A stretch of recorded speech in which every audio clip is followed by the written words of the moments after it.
Hello, and welcome to this series of videos where we will explore different ethical systems in an effort to better understand the different perspectives that people have based on their ethical and moral principles.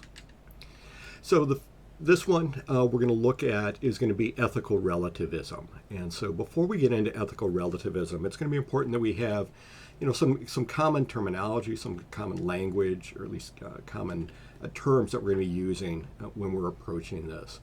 Now, the two terms that are going to be important when we're taking a look at ethical relativism is this concept of subjective versus objective.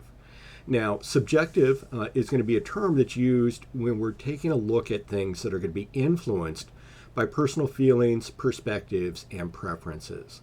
And so if you want to think about it, subjective is going to be dependent upon the subject. It's going to be dependent upon the individual that is making the determination. In contrast, the alternative to subjective is going to be objective.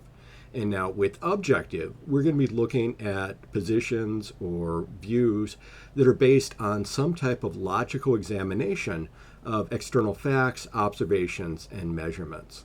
And so objective decisions or objective kind of thought processes are going to be shared in some way.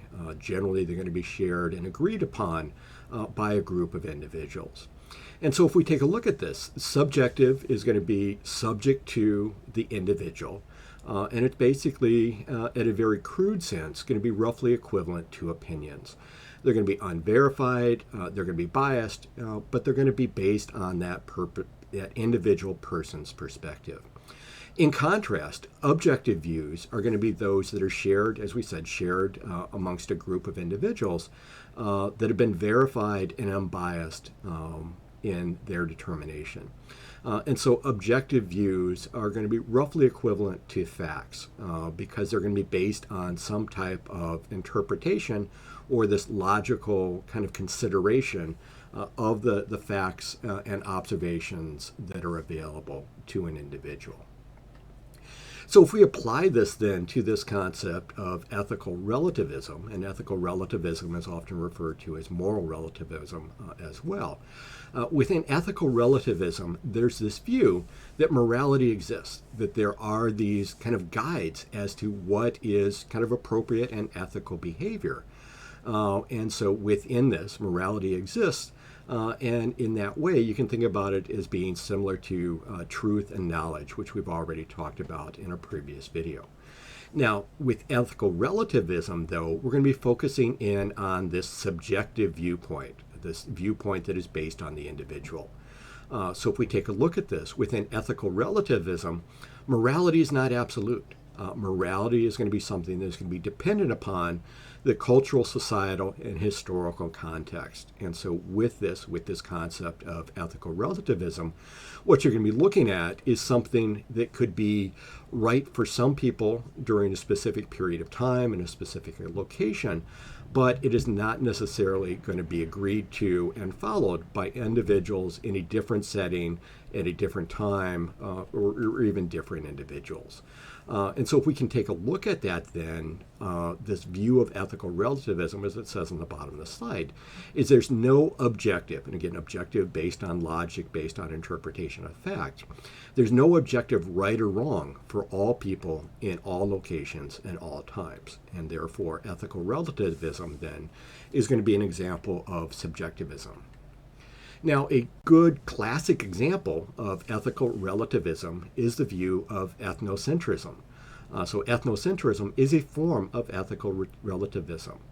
And so if we take a look at this, the view of colonialism, where we have one group of individuals that view themselves as being superior to another group of individuals, and then they're going to attempt to kind of enforce change, to create change, to bring those individuals that are not, kind of subject to or agreeing to kind of the higher, I'm saying higher in quotation marks, these ideals of the colonizers. And so an example of this over here, Father Marquette and the Indians in the kind of American Midwest, maybe extending up into Canada, we saw a situation with this view of ethnocentrism, this view of colonialism, where we had missionaries kind of going out and basically trying to convert the indigenous people.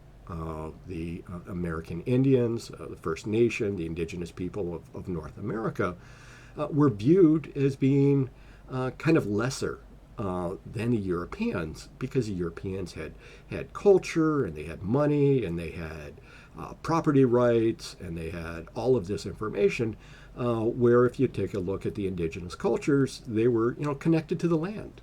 They had no real purpose for kind of money and things like that. They traded and subsided or had a subsistence based on what they were able to hunt and to gather, and they had a very different lifestyle than those of the Europeans that were coming in. And so with this view, the Europeans felt that their perspective was the important one. It was their cultural beliefs, customs, and values that should have a precedent. And therefore, you had missionaries like Father Marquette going through and attempting to convert the indigenous peoples into following Christianity and following the ways of the European world. And again, with this view of ethical relativism, I don't want to say it's a valid point, but it's a point justified by their viewpoint. Now again, this is not something that's going to follow through for all people in all locations and all times. And so in the summer of 2022, I'm recording this August 2022, we've got Pope Francis that has made a tour of Canada and has gone through and apologized to the First Nation, apologized to the indigenous people for the fact that these Christian missionaries would go through and remove the indigenous people, their children, the Native American children, and move them to native schools where they would be, become educated, where they would become more European-like. And in the process of doing that, it really destroyed the culture of the indigenous people. And sadly, to be honest, those Native Americans were not treated well. Many of them ended up dying in these locations. And so it was very, very devastating to these individuals and to the entire population. So again, looking at this view of ethical relativism doesn't apply to all people in all times and all locations. So if we think about that then, ethical relativism is basically an example of do-it-yourself ethics. If no objective moral principles exist, and again, objective, based upon, logic and interpretation of the facts and the observations, if there are no objective moral principles, then these moral principles then are going to be created by humans.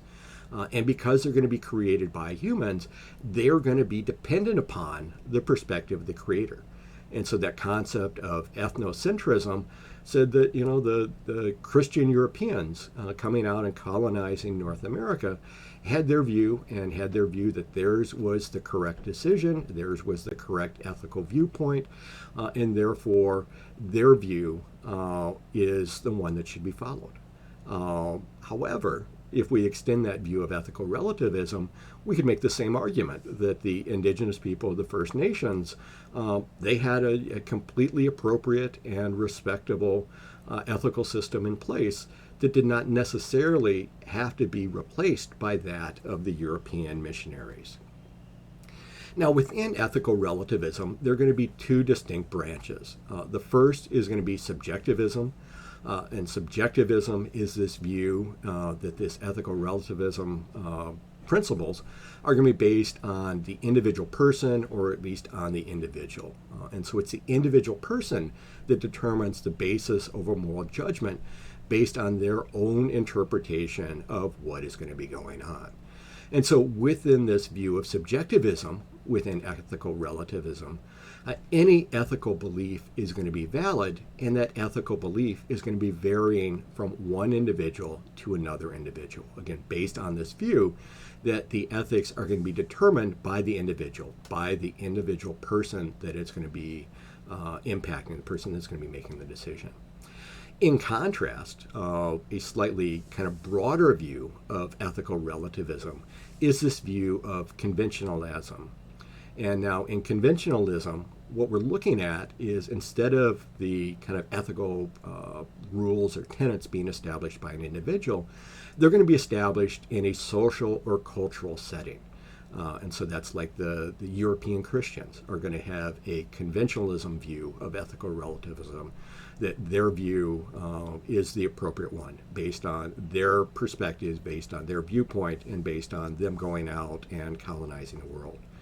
So in conventionalism, what we're looking at is going to be a social or cultural setting that's going to be determining what is going to be acceptable within the society. So it's still a form of ethical relativism. And so what we can see is that if it's based on a society or based on a culture, if we go from one society to a different society or from one culture to a different culture, they're often, and it's going to be expected, that they have different ethical viewpoints. So if we take a look at this in a little bit more detail, the first of those, subjectivism, the subjective ethical relativism, is this idea that the moral rules and judgments are based on the individual, based on the person that is making the decision. Not based on one's culture, not based on objective values that could be agreed upon by other members within society. And this basically comes down to this view then that morality then is in the eye of the beholder. And we've already touched on this in a previous video talking about beauty being in the eye of the beholder. And again, a cartoon over here on the right-hand side. If P is false, I will be sad. I do not wish to be sad, therefore P is true. And so that is a completely valid argument, but it doesn't necessarily hold up when you're challenging it with objective facts or views of other individuals. And so if we extend this view of ethical relativism to two individuals that are relatively famous, roughly contemporaries of one another, under subjectivism, under this view that ethical relativism, basically this view that ethics is going to be in the eye of the beholder, the morality of an individual is going to be based upon acting true to their principles. And so we've got Gandhi over here on the left-hand portion of this slide, 1869 to 1948. So he lived a little bit earlier and a little bit later than Hitler over here on the right. Gandhi is recognized as a leader of the nonviolence movement, to enact change through civil disobedience, to kind of get the change that's needed without going through and generating conflict and difficulty associated with it. Gandhi is recognized as a real leader. But if we take a look at this, you can make the argument that Hitler over here is just as moral as Gandhi was if Hitler was acting true to his principles. And so you can see, potential conflicts that arise when you apply these views of ethical relativism in different settings. Now, this gives rise to this idea of moral solipsism. So moral solipsism is a consequence of this view of subjectivism. If we're looking at this view that all ethics are going to be based on the individual, there's going to be little or no interpersonal argument, criticism, or judgment possible. I can't tell you that your ethics or your morality is wrong if you're living true to your principles. All I can tell you is that your ethics or your morality is going to be different than mine. But if we're both proponents and followers of ethical relativism, my view is not any more valid than your view. And so in moral solipsism, isolated individuals are going to make up their own separated universes, with each individual acting independently according to their own moral code. Now, that's fine if you're on a desert island and you're only one there. But very few of us are in that setting. Most of us are going to have to interact with one another, and hopefully interact with one another in a peaceful and appropriate and ethical way.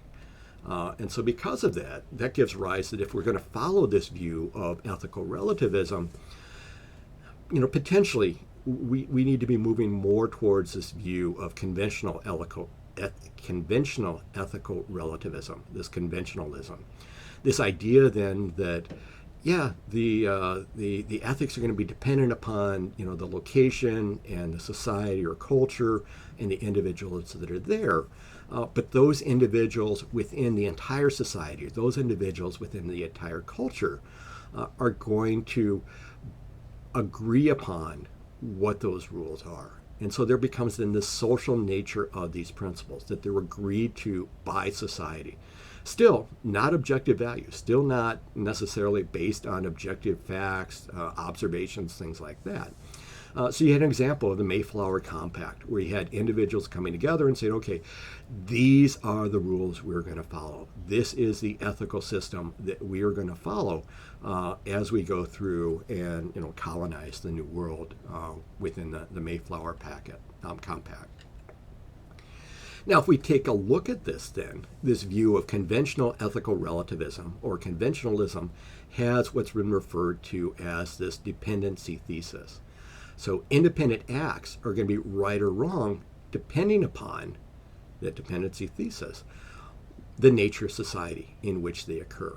And so therefore, an individual needs to be judged by the context of the culture that they're in. They have to be judged by the time that they're in. They've got to be judged by what's going on in society during that period of time. And again, this view that ethical relativism does not apply to all people in all locations at all times. So if we apply this then and take a look at an example of this, we talked about Gandhi as being recognized as a very important leader of peaceful change if we take a look at this. But more recent news, 2018, 2019, we've got individuals that are claiming that Mahatma Gandhi, that Gandhi himself, had periods of racism. And if you take a look at that, at his history, when he was at a very young age, he arrived in South Africa as a lawyer. And like many of us, when we were young and foolish, we were young and foolish. And so Gandhi was there, basically struggling for the rights of Indian people. And these are the Asian Indians coming from the subcontinent of India, but did not necessarily kind of recognize the rights of the South African blacks. And so because of that, he's viewed as having a racist view, that he was not supportive and potentially, he was an imperfect person that, lived during a period of time where he was advocating for, his own, cultural compatriots, but not those of others. And therefore, it could be argued that even though his work gave great promise, his work led to the works of people like Nelson Mandela, it could be argued that Gandhi basically did not live up to some of the principles that we would try to judge him by today. Again, trying to judge him based on the principles that we have today in our society at our period of time. And so if we take a look at this then again and apply it a little bit further, this view of conventionalism, this conventional ethical relativism, has a diversity thesis. And now with this diversity thesis, there's this view then that if these moral rules differ from society to society, there are going to be no universal moral standards that are held by all societies. And therefore, they're all valid and they all should be recognized and accepted. So if we take a look at this then, cultural diversity that we're looking at, as we're coming together in an interconnected and global world, this cultural diversity leads to diversity of moral values. We've got people coming together with different cultural backgrounds, coming from different societies, coming from different perspectives, and they're going to have very differing ethical standards and ethical codes that go along with it. And so because of that, we're going to see that there are going to be differences between how an individual reacts in an individual situation between the cultures across the times. And so therefore, we need to recognize that what is right or wrong for one may not necessarily be right or wrong for another. And so it argues that we need to be very, very careful when we're attempting to kind of put our ethical viewpoints and our ethical perspective and judge others by that perspective. So what we've got then with this concept of ethical relativism is a need for intercultural tolerance. And that's going to be a theme that we're going to have throughout this course and throughout this series of videos. So if morality is based on culture, you can only criticize the morality of your own culture. You can only challenge those views as a member of the society that has those views. We cannot criticize those others if they're living true to their values. Like Gandhi and like Hitler on that previous slide, the subjectivism slide. We need to be tolerant of the morality of other cultures. And so that gives rise then to this principle of tolerance. So if no society's ethical system is better or, kind of more established or more important than another system, no society should be able to go through and say that a particular culture perspective is wrong. And therefore, if we expect people to understand and accept our ethical relativism viewpoint that our society is good and our society is doing what we should be doing and we should be following our principles, we cannot challenge then others to live by our principles if they're going through and living by their own principles. And so again, to continue with this, morality then within ethical relativism is going to be based on a culture. And so therefore, we need to have this situation where we are going to be tolerant of one another. The problem then becomes what happens if you're interacting with a culture in which it's a culture of intolerance. On the right-hand portion of the slide, hate is not a family value. But what do you do if there is a culture that, espouses hate towards another group, another individuals, another society? And this is where that view of civil disobedience comes in. So we're coming full circle with Gandhi. Civil disobedience is when you have moral reformers challenging the acceptance of current cultural standards. Now, keep in mind that according to conventional ethical relativism, these are people that are acting outside of the traditional norms within society. These are people that are acting ethically based on their own principles, but their own principles then are challenging the established principles within society. And so the only way to invoke change then is to go against those principles and to elicit change in that way. So what we can see then is that we need to be very, very careful because conventional ethical relativism leads to this concept of subjectivism. Most individuals in our planet and our globe are going to be members of a society. To be honest, we're going to be members of multiple societies.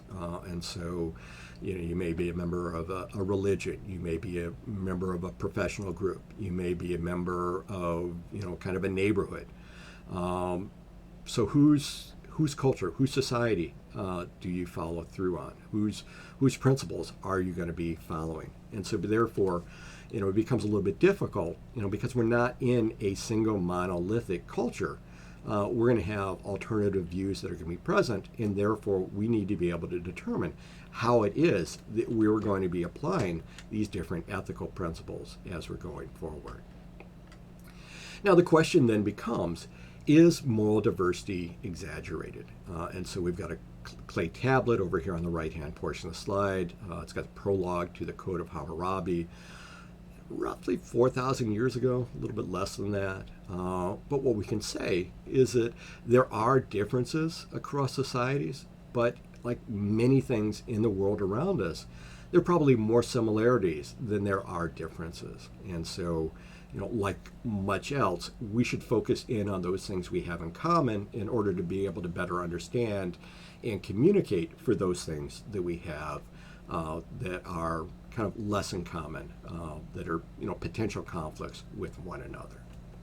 So that ends up the first portion of ethical relativism. I think we're going to have 2 or 3 kind of mini lectures to go with this. So come back for part 2 and part 3. Thank you and have a great day.